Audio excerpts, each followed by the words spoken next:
북한의 최고 지도자 김정은이 노동당 총비서로 추대됐습니다. 김정은 시대를 선언했다는 평가가 나오고 있는데요. 조한범 통일연구원 선임연구위원과 짚어보겠습니다.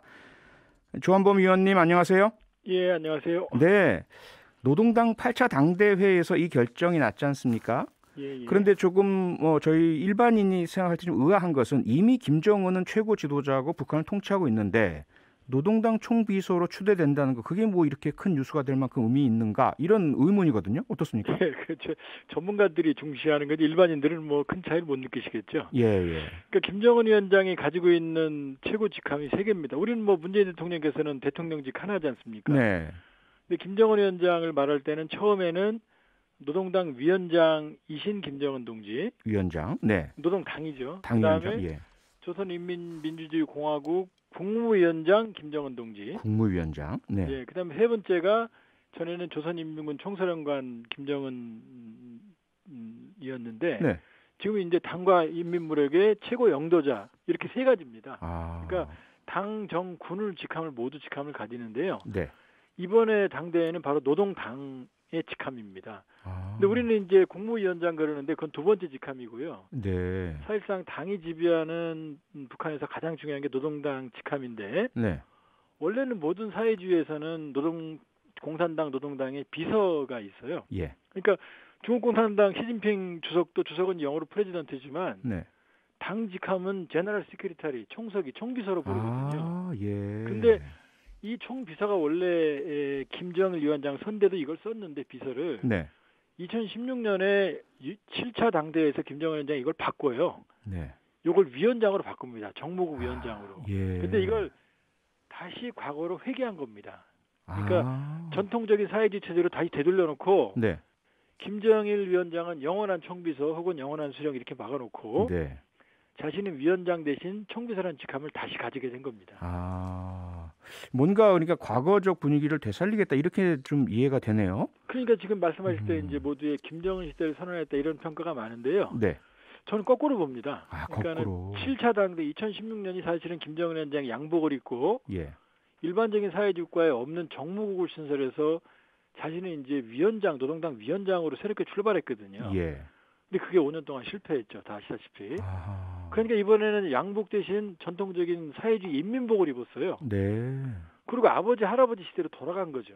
아하. 그러니까 명실상부한 올로서기에 성공한 게 아니고 네. 새롭게 변화를 모색했던 김정은 위원장이 다시 과거로 회귀하고 있다 그랬기 때문에 저는 이걸로 유일지배 체제 이게 아니고요. 네. 위기에 처한 김정은 위원장이 우리 발행과는 다르게 아하. 변화보다는 다시 과거로 돌아갔다. 그런 점에서 조금 저는 상황을 좀 무겁게 보고 있습니다. 아, 상황을 무겁게 보신다. 예. 그 무거운 상황의 배경에 혹시 재작년이었죠. 2019년 하노이 북미 정상회담 결렬.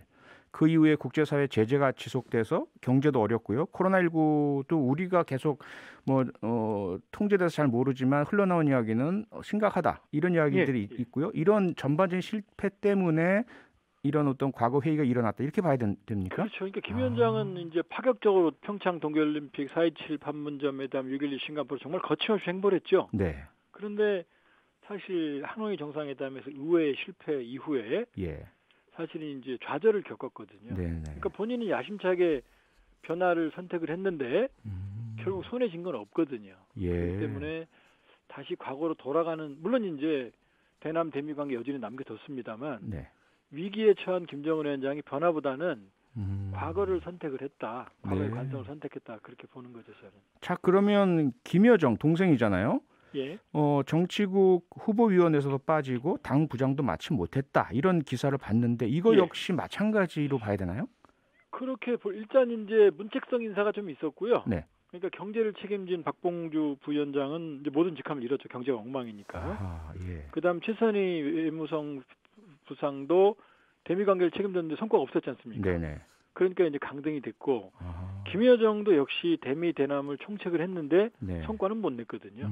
그러니까 문책을 좀 바랐다고 보는 거고요. 네. 그럼에도 불구하고 김여정 위상은 높아졌다. 왜냐?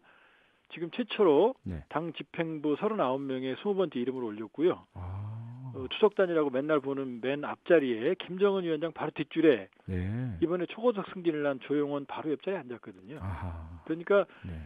겉으로는 문책, 이건 전에도 한번 후보연직을 잃은 적이 있거든요. 네. 그러니까 문책은 받았지만 그러나 이미 이 권위로서는 이미 추석단까지 진출한 거기 때문에 예. 이걸 뭐 김여정이 권력을 실권을 상실했다. 아마 앞으로도 김여정 제1부부장이 뭐 담화를 발표하거나 네. 아니면 전면에 나서는 모습을 볼 수 있을 겁니다. 이게 북한은 너무 복잡하고 좀 이렇게 일반인은 이해하기 좀 어려운 것 같아요. 이렇게 전문가께서 자꾸 나오셔서 설명해 주셔야 될 것 같고요. 그리고 또 하나 어제 그 뉴스에 많이 나왔던 게 심야 시간대에 김일성 광장에서 열병식을 했다는 부분이잖아요. 예. 이게 이런 일이 과거도 있었나요? 일반적으로는 이제 대규모의 군중 집회를 하거든요. 네. 그러니까 80년이 이제 이 6차 대회 이때는 100만 명이 모여서 네. 그 회동을 하고 5만 명이 이 집단 취재를 했는데 열병식은 잘 안 합니다. 근데 이제 이번 당대의 특징은 뭐냐면 당대회는 당이 중심이기 때문에 군을 내세우지 않거든요. 네. 근데 김 위원장이 지금 내세운 성과를 보면 경제는 전혀 없고요. 네. 이번에도 아주 긴 시간을 이 국방력 강화라는 부분을 강조를 했고 예. 또 향후에도 뭐 거의 전문가들이 보기에는 실현 불가능할 정도로 첨단 무기를 가지겠다는 꿈을 펼쳤거든요. 예. 그러니까 사실 내세울 게 없는 김정은 위원장이 이번에 당 규약에도 국방력 강화를 다시 못을 박았어요. 그러니까 지난번에 김정은 위원장은 이제 2018년 4월 달에 네. 4.27 회담 전에 이제는 경제 건설하겠다고 선언하고 나왔거든요. 그랬죠. 예. 근데 이제 다시 또 국방력을 강화하는 모습으로 돌아가고 있거든요. 그러니까 위기에 처한 김정은, 그다음에 경제 쪽에서 성과를 못 내는 김정은 위원장이 다시 또 군 쪽에서의 성과를 내세우는, 그러면서 자신의 업적도 부각하고 간접적으로 미국과 한미를 압박을 하는 그런 행보를 보이기 때문에 지난해 10월 달에 한 지 얼마 안 됐음에도 불구하고, 물론 그보다 규모는 확실히 줄은 것 같아요. 그렇긴 하지만 무리하게 뭐 평양 날씨 거의 영하 15도, 20도였거든요. 그러게요. 그럼에도 불구하고 무리하게 열병식을 좀 한 것 같습니다. 제가 보기엔. 네. 지금 조한범 연구위원님의 분석에 따르면 김정은이 어쨌건 경제에 실패하고 그로 인한 과거 회귀와 국방력 강화, 첨단 무기 확보를 강조하고 나섰다. 이렇게 이해가 되는데 이 연장선상이 핵잠수함 개발, 사실 공식화, 그다음에 미국 본토까지 사정권으로 하는 대륙간 탄도미사일 명중률 향상 주문, 이거 같이 연결해 봐야 되지 않나 싶은데요. 그래서 이제 이것도요. 지금 이제 북한보다 더 어려운 게 군 전문 지식이거든요. 원래 무기를 개발할 때는 개념 연구가 있고 기본 설계가 있고 상세 설계가 있고 그다음에 건조로 들어가거든요. 여기서 분명히 설계 연구 이런 표현을 썼거든요. 설계 연구. 그러니까 기본 설계가 끝난 게 아닙니다. 개념 연구는 뭐냐면 정말로 추상적으로 우리가 이 무기가 필요한가, 우리 기술이 얼마인가, 이걸 검토하는 기본적인 단계거든요. 핵잠수함은 뭐 동네 이름이 아니기 때문에요. 그렇죠. 지금 개념 연구를 한다고 해도 적어도 10년 내지 북한 기술은 20년이 걸릴 거고요. 우리도 지금 핵잠수함에 장착할 수 있는 스마트 원자로를 완성품은 가지고 있지 않거든요. 그러니까 김정은 위원장이 얘기했던 많은 부분의 얘기들은 사실은 지금 자기들이 희망하는 거지. 지금 일부 뭐 기본 설계가 끝났고 뭐 상대, 근데 그건 아닙니다. 설계 연구라고 얘기했기 때문에 이건 기본 설계하고는 전혀 다른 얘기고요. 제가 추정컨대 우리 용어로는 개념 연구 단계입니다. 그러니까 뭐 너무 우리가 뭐 안일해서는 안 되겠지만 이걸 또 침소봉대해서 뭐 북한의 위협을 강조하는 건, 과장하는 건 뭐 바람직하지 않다고 봅니다. 그러면 위원님 마지막으로요. 오늘 문재인 대통령 신년사에서 북한과 대화를 할 수 있다라는 메시지를 던지셨는데 현재의 지금 분석해 주신 북한의 상황, 김정은의 상황으로 봤을 때 남북 대화 재개 가능성 어느 정도로 보십니까? 김여정 부부장이 지난해 6월에 남북관계 대적관계라고 얘기했거든요. 근데 이번에 김정은 위원장은 얼마든지 가까운 시일 내에 만날 이 남북관계가 다시 3년 전 봄날로 돌아갈 수 있다고 그랬거든요. 그러니까 사실은 자극 이렇게 대남 공세한 것 같지만 여지를 크게 남겨둔 겁니다. 여지는 크게 남겨두고 있다. 그 정도로 어렵기 때문에 남북관계가 역시 돌파가 될 수밖에 없기 때문에 노력 여하에 따라서는 추가적인 정상회담도 가능하고요. 또 해야 됩니다. 또 특사도 가야 되고요. 오늘은 여기까지 들어야 되겠습니다. 고맙습니다. 고맙습니다. 조한범 통일연구원 선임연구위원이었습니다. 평일 저녁 6시 5분에 여러분을 찾아갑니다. MBC 라디오 표창원의 뉴스 하이킥.